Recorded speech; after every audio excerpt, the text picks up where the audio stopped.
അത്യുന്നതാചാര്യനായ ക്രിസ്തുനാഥൻ മെത്രാൻ വഴിയാണ് വിശ്വാസികളുടെ മധ്യേ സന്നിഹിതനായിരിക്കുന്നത്. മെത്രാന്മാരുടെ സഹായികളാണ് വൈദികർ.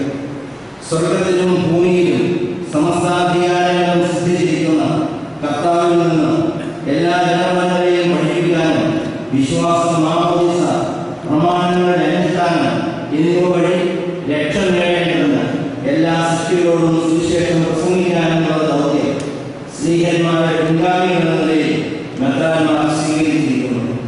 ക്രിസ്തുവിന്റെ വികാരിമാരും സ്ഥാനപതികളും എന്ന നിലയിൽ ഉപദേശം, ഉദ്ബോധനം, മാതൃക എന്നുവേണ്ട തങ്ങളുടെ അധികാരവും ധീരവരങ്ങളും വഴി തങ്ങളെ ഏൽപ്പിച്ചിരിക്കുന്ന പ്രാദേശിക സഭയെ ഭരിക്കുന്ന മെത്രാന്മാർ വലിയവൻ ചെറിയവനെ പോലെയും ഉടയവൻ ദാസനെ പോലെയും ആയിത്തീരണമെന്നുള്ള ദിവ്യോപദേശങ്ങൾ സ്മൃതിപഥത്തിൽ വച്ചുകൊണ്ട് പരിശുദ്ധാധികാരം പ്രയോഗിക്കുന്നത് തങ്ങളുടെ അരകങ്ങളെ സത്യത്തിലും വിശുദ്ധിയിലും ഉത്തേജിപ്പിക്കാൻ മാത്രമായിരിക്കണം. തിരുസഭയിൽ മെത്രാന്മാരുടെ അജപാനധർമ്മം എന്ന സംഖ്യയിലെ ഡിഗ്രിയിൽ ഞാൻ പറയുന്നു, ഈ ഭൂമിയിൽ ക്രിസ്തു അവിടുത്തെ ആളുകളെയും കുഞ്ഞാളുകളെയും നയിക്കാൻ പത്രോസിനെ ആരംഭിച്ചു. പത്രോസിന്റെ പിൻഗാമിയാണ് റോമാമാർ. പരിശുദ്ധാത്മാവാൽ നിയമിതരായ മെത്രാന്മാർ ആത്മപാലകരെന്നതിൽ സ്നേഹന്മാരുടെ പിൻഗാമികളാണ്. നിത്യം ജീവിക്കുന്ന ഇടയനായ ക്രിസ്തുവിന്റെ ദൗത്യം മാർപ്പാപ്പയോടുകൂടിയും അദ്ദേഹത്തിന്റെ അധികാരത്തിന് കീഴിൽ എന്നൊന്നും തുറന്നു പോകാനാണ് മെത്രാന്മാർ നിയുക്തരായിരിക്കുന്നത്. മെത്രാന്മാർ രൂപതയിൽ പുതിയ ആശയങ്ങൾ, പുതിയ നിർദ്ദേശങ്ങൾ ഉണ്ടാകുമ്പോൾ എപ്പോഴും അതിനോടൊരു തുറന്ന സമീപനം സ്വീകരിക്കുന്നതിന് പിതാവിന് കഴിഞ്ഞിരുന്നു. ഉദാഹരണമായിട്ട് ആദ്യത്തെ യൂണിവേഴ്സിറ്റി സ്റ്റുഡൻസിന് വേണ്ടി education camp, university leadership camp 1969 നിർദ്ദേശിക്കപ്പെട്ടപ്പോൾ അത് നടത്തുന്നതിന് ഏറ്റവും ശക്തമായ പിന്തുണ നൽകിയത് ഉന്നശ്ശേരി പിതാവാണ്. തറയിൽ പിതാവിന് അംഗീകാരം നൽകി, അതിന് നൽകി. ആ ക്യാമ്പാണ് പിന്നീട് KCYL രൂപീകരണത്തിനും നമ്മുടെ രൂപതയിൽ പല ഗുണപരമായ മാറ്റങ്ങൾ വരുന്നതിനും ഇടയായിട്ടുള്ളത് എന്ന് നമ്മൾ മനസ്സിലാക്കണം. വിദ്യാർത്ഥികൾക്ക് വേണ്ടിയുള്ള വിദ്യാഭ്യാസ മാർഗനിർദ്ദേശക ക്യാമ്പ്, സമൂഹ, പിന്നെ മെത്രാന്മാരും യുവജനങ്ങളും തമ്മിലും, യുവജനങ്ങളും വൈദികരും തമ്മിലും, യുവജനങ്ങളും മാതാപിതാക്കളും തമ്മിലുള്ള ഡയലോഗ് 1972 സംഘടിപ്പിച്ചപ്പോൾ പലരും അതിനെക്കുറിച്ച് വെപ്രാളമുണ്ടെങ്കിലും ഭീതി ഉണ്ടെങ്കിലും അത് നടത്തുന്നതിന് പിതാവ് ശക്തമായ പിന്തുണയാണ് നൽകിയത് എന്ന് ഞാൻ നന്ദിപൂർവ്വം സ്മരിക്കുന്നു.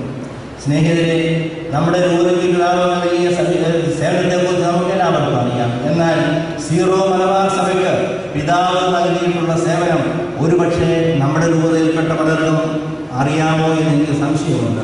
നൂലക്കാട്ടിൽ പിതാവ് അത് സൂചിപ്പിക്കുകയുണ്ടായി. അഭിമന്യ പാറേക്കാട്ടിൽ പിതാവും എറണാകുളം പാറേക്കാട്ടിൽ പിതാവും പടിയറ പിതാവുമായി എനിക്ക് വളരെ വ്യക്തിപരമായ അടുത്ത ബന്ധമുണ്ടായിരുന്നതുകൊണ്ടും അവിടെയും സഭാപ്രവർത്തനങ്ങളുമായി ബന്ധപ്പെട്ട് പ്രവർത്തിക്കുന്നതിന് എനിക്ക് അവസരമുണ്ടായിരുന്നതുകൊണ്ടും അവരിൽ നിന്ന് നേരിട്ട് അറിയാൻ സാധിച്ചതുകൊണ്ടും ഞാൻ പറയുകയാണ്, ഈ രണ്ട് അഭിമന്യ പിതാക്കന്മാർക്കും സീറോ മലബാർ സഭയുമായി ബന്ധപ്പെട്ട പ്രശ്നങ്ങളിൽ ഏറ്റവും വിശ്വസ്തനായ കൺസൾട്ടന്റ്, സഹായി അഭിമന്യ മുന്നശ്ശേരി പിതാവാണ്. അവരുടെ രൂപതയിൽപ്പെട്ട ഒരു വൈദികമായിരുന്നില്ല. എല്ലാ കാര്യങ്ങളിലും മുന്നശ്ശേരി പിതാവിന്റെ അഭിപ്രായമാണ് അവർ നേടിയിരുന്നത്. ഈ രണ്ട് പിതാക്കന്മാരും റോമില് സീറോ മലബാർ സഭയുടെ കാര്യങ്ങൾക്ക് വേണ്ടി റോമിലെ ദിവസങ്ങളിൽ ചർച്ച ചെയ്യാൻ പോകുന്ന സന്ദർഭത്തിൽ കൂടെ കൊണ്ടുപോയത് കോട്ടയം രൂപതയിലെത്താൻ മുന്നശ്ശേരി പിതാവിനെ ആയിരുന്നു എന്നുള്ളത് നാം അനുസ്മരിക്കണം. അതിൽ നിന്ന് മാത്രം മനസ്സിലാവും എന്തുമാത്രം വിശ്വാസ്യത അവർക്ക് പിതാവിനുണ്ടായിരുന്നു എന്നുള്ളത്. പിതാവിനുള്ള ആ അചഞ്ചലമായ വിശ്വാസമാണ്, പിതാവിൻ്റെ കഴിവിനെ കുറിച്ചുണ്ടായിരുന്ന വ്യക്തമായ അറിവുകൊണ്ടാണ് അവരങ്ങനെ ചെയ്തത്. ഒരിക്കൽ എന്നോട് വലിയൊരു പിതാവ് പറഞ്ഞു, bishop Kunnassery is not only a good advocate but also a good mediator. നമ്മുടെ ഭാഗം ശക്തമായിട്ട്, സീറോ മലബാർ സഭയുടെ ഭാഗം ശക്തമായിട്ട് റോമിൽ അവതരിപ്പിക്കുന്ന നല്ലൊരു അഡ്വക്കേറ്റ് മാത്രമല്ല, അവിടെ റെസിസ്റ്റൻസ് വരുമ്പോൾ ഒരു നല്ല മീഡിയേറ്ററും കൂടിയായിരുന്നു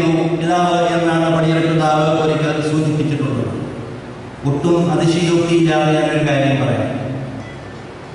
ഈ കോട്ടയം യുവതിയെ ഒരു അതിരൂപതയായി ഉയർത്തുന്നതിന് ധാരാളം ഘടകങ്ങൾ പരിഗണിക്കപ്പെട്ടിട്ടുണ്ടെങ്കിലും അതിലൊരു പ്രധാന ഘടകം വന്യമയോധികനായ കുന്നശ്ശേരി പിതാവിന് അർഹമായ സ്ഥാനമൊഴിയുന്നതിന് മുമ്പ് അർഹമായ ഒരു അംഗീകാരം സീറോ മലബാർ സഭ നൽകണമെന്നുള്ള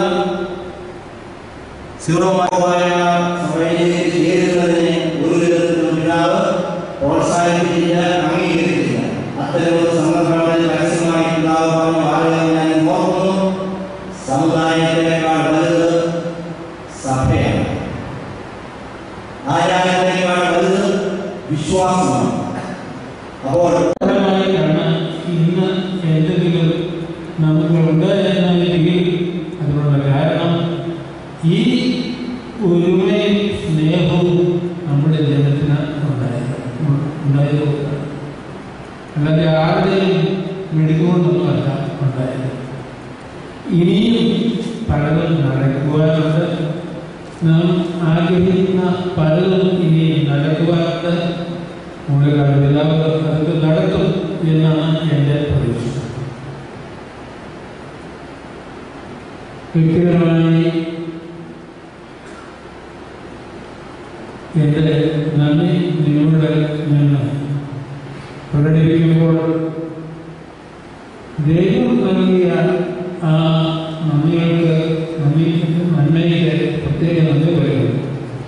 ഞാൻ ഓർക്കുകയാണ്, 1967 എന്നെ സഹായിക്കുന്നതിനായി നിയമിച്ചപ്പോൾ അന്ന് പ്രഭുകളുടെ കോളേജിലെ എൻ്റെ റെക്ടറായിരുന്ന മോൺസിഞ്ഞോർ ഫെലിക്സ് എനിക്ക് ഒരു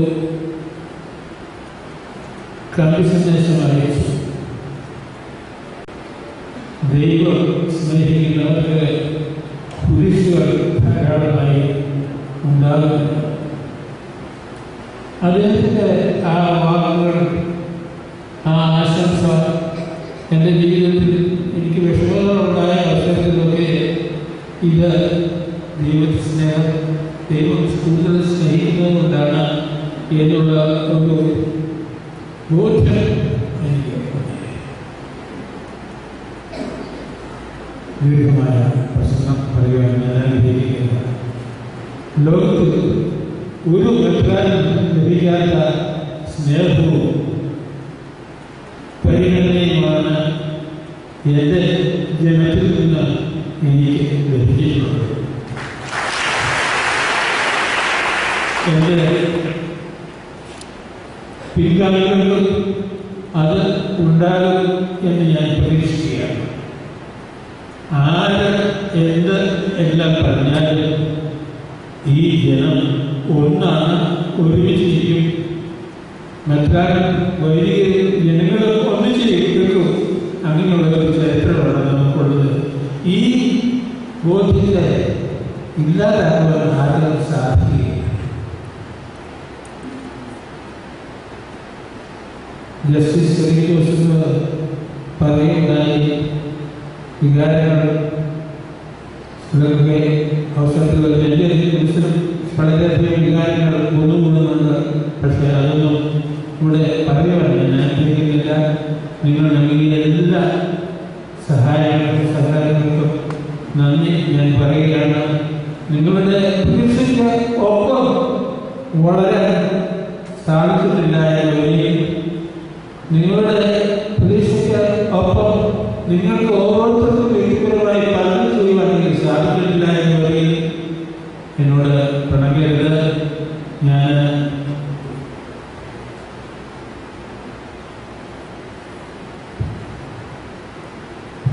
രൂപതയുടെ നന്മയെ മാത്രം മുന്നിൽ കണ്ടുകൊണ്ടാണ് എല്ലാം പ്രവർത്തിച്ചത്.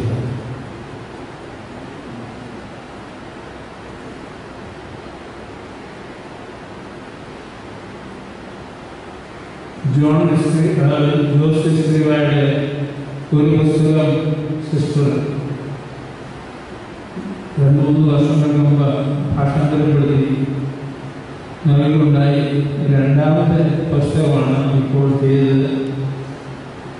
മൂന്നാമത്തെ പുസ്തകവും ചെയ്യണമെന്ന് ആഗ്രഹമുണ്ട്. അത് സിസ്റ്റൻസ് ആഗ്രഹിക്കും, അതിനുള്ള പണവും ഒക്കെ ആരെങ്കിലും വരും എന്ന് ഞാൻ വിചാരിക്കുകയാണ്. ഇത്തവണ ആരും തോന്നില്ല. ഞാൻ തന്നെ ഒരിക്കൽ കൂടി നിങ്ങൾ വന്നതിനും പ്രാർത്ഥിച്ചതിനും എപ്പോഴും എന്നോട് കൂടി ആയിരിക്കുന്നതിനും ഒരിക്കൽ കൂടി നന്ദി പറഞ്ഞുകൊണ്ട്, പ്രത്യേകിച്ച് മുലക്കാട്ടുകാവ് ഇങ്ങനെയുള്ള ഒരു വലിയ ആഘോഷം സംഘടിപ്പിക്കുന്ന പ്രത്യേക നന്ദി പറയുന്നു.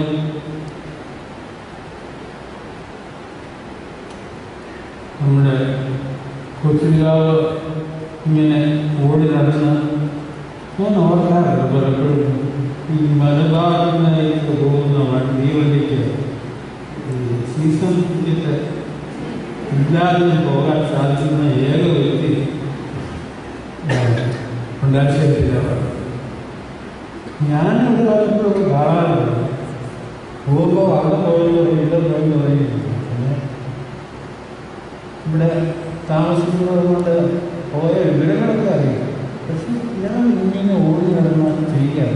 അങ്ങനെ ഇനിയും ഓടി നടന്ന് പല കാര്യങ്ങൾ, നല്ല കാര്യങ്ങൾ നിർവഹിച്ച് ചെയ്യാൻ ഉള്ള അനുഗ്രഹം നമുക്കെല്ലാവർക്കും കിട്ടിയിട്ട്, അതുപോലെ തന്നെ നമ്മുടെ പിതാവും അന്താരാഷ്ട്ര പിതാവും യുവതയിലെ ചിന്തിക്കുന്ന പലരും ആഗ്രഹിക്കുന്ന ചില കാര്യങ്ങളുണ്ട്.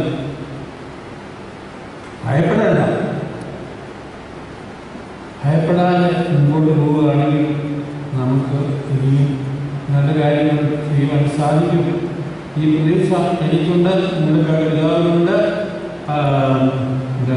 പിതാവിനുണ്ട്, നമ്മുടെ ആളുകൾക്കുണ്ട്. അസാധ്യമായൊരു കാര്യമില്ല.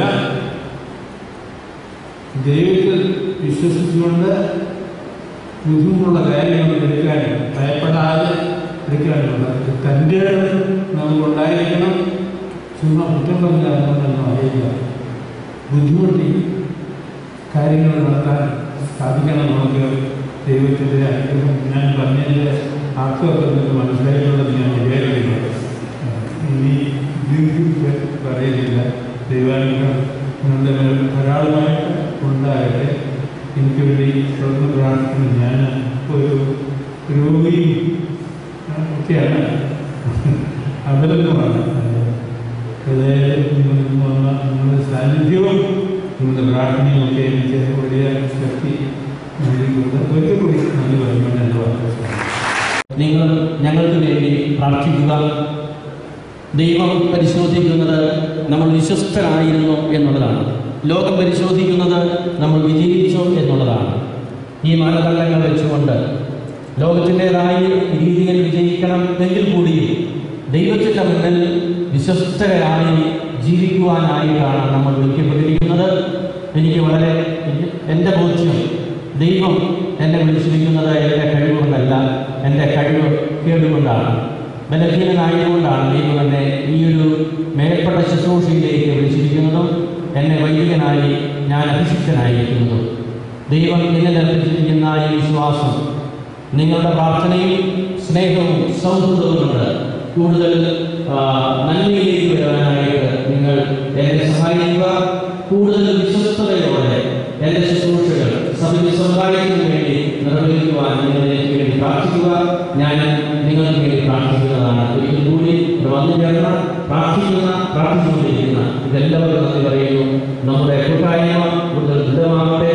നമ്മുടെ പൂർവികരോടും മെത്രാന്മാരോടും മാതാപിതാക്കളോടുമുള്ള നമ്മുടെ ആദരവും ബഹുമാനവും കൂടുതൽ നമ്മുടെ പ്രവർത്തനങ്ങളിലൂടെ നമുക്ക് പ്രകടിപ്പിക്കാം. ഒരിക്കൽ കൂടി എല്ലാവർക്കും എല്ലാത്തിനും ഞാൻ നന്ദി പറയുന്നു. സ്നേഹം തുളുമ്പിയ നല്ല വാക്കുകൾക്ക് പ്രത്യേകമായിട്ട് നന്ദി അർപ്പിക്കുകയാണ്. ഈ പുണ്യദിനത്തിൽ തങ്ങളുടെ സാന്നിധ്യം കൊണ്ട് അനുഗ്രഹീതമാക്കിയ അഭിവന്യ പിതാക്കന്മാർക്കും വൈദികർക്കും ബഹുമാനപ്പെട്ട സിസ്റ്റേഴ്സിനും ഇടവകയിലെ എല്ലാ പ്രതിനിധികൾക്കും പ്രത്യേകമായി നന്ദി അർപ്പിക്കുകയാണ്. അർപ്പിക്കുകയാണ്. അതോടൊപ്പം ഈ ആഘോഷങ്ങൾക്ക് ലാളിത്യം കുറയാതെ, മോടി കുറയാതെ മനോഹരമാക്കുവാൻ നേതൃത്വം നൽകിയ ബഹുമാനപ്പെട്ട മാത്യു ഇടപ്പാലിക്കലച്ചനും അലക്സ് ആക്കപ്പറമ്പിലച്ചനും മൈക്കിൾ വെട്ടിക്കാട്ടച്ചനും അതോടൊപ്പം മനോഹരമായ ഗാനം ആലപിക്കുവാൻ നേതൃത്വം നൽകിയ ലല്ലുവച്ചനും ടീം അംഗങ്ങൾക്കും ഈ അൾത്താര മനോഹരമായി പുഷ്പങ്ങൾ വെച്ച് അലങ്കരിച്ച കാരിത്താസ് സെക്യുലർ ഇൻസ്റ്റിറ്റ്യൂട്ടിലെ ബഹുമാനപ്പെട്ട സിസ്റ്റേഴ്സിനും പ്രത്യേകമായി ഈ നിമിഷം നന്ദി അർപ്പിക്കുകയാണ്. ഇനി എല്ലാവർക്കും ഓഡിറ്റോറിയത്തിൽ തൊട്ട് താഴെ സ്നേഹവിരുന്ന് ഒരുക്കിയിട്ടുണ്ട്. എല്ലാവർക്കും ഇരിക്കുവാനുള്ള സൗകര്യമുണ്ട്. മറ്റുള്ളവർക്ക് ബൊഫേ ആയിട്ട് ഭക്ഷണം കഴിക്കുവാനുമുള്ള സൗകര്യം ഒരുക്കിയിട്ടുണ്ട്. താഴെ ഇറങ്ങുമ്പോൾ ഏറ്റവും മുമ്പിലായി എല്ലാവർക്കും സൂപ്പ് കുടിക്കാനുള്ള സൗകര്യം ഒരുക്കിയിട്ടുണ്ട്. അത് കുടിച്ചതിന് ശേഷമാണ് അകത്തേക്ക് എല്ലാവരും കയറി ഇരിക്കേണ്ടത്. ബഹുമാനപ്പെട്ട വൈദികർ 2 ലൈനായി തിരുവസ്ത്രം പണിഞ്ഞ സ്ഥലത്തേക്ക് നീങ്ങുന്നു. തുടർന്ന് എല്ലാവരും താഴേക്ക് സ്നേഹവിരുദ്ധനായി പോവുക. എല്ലാവർക്കും ഒരിക്കൽ കൂടി പ്രത്യേകം നന്ദി. ഒഴിവിച്ചാൽ എന്ന് പറയുന്ന ആ പുസ്തകം ഭക്ഷണ സമയത്ത് എല്ലാവർക്കും എത്തിച്ചു തരുന്നതാണ്. എല്ലാവർക്കും കിട്ടിയെന്ന് ഉറപ്പുവരുത്തിയതിനു ശേഷമേ പോകാവൂ എന്നുള്ള കാര്യം പ്രത്യേകമായിട്ട് ഓർമ്മിപ്പിക്കുന്നു.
Gracias.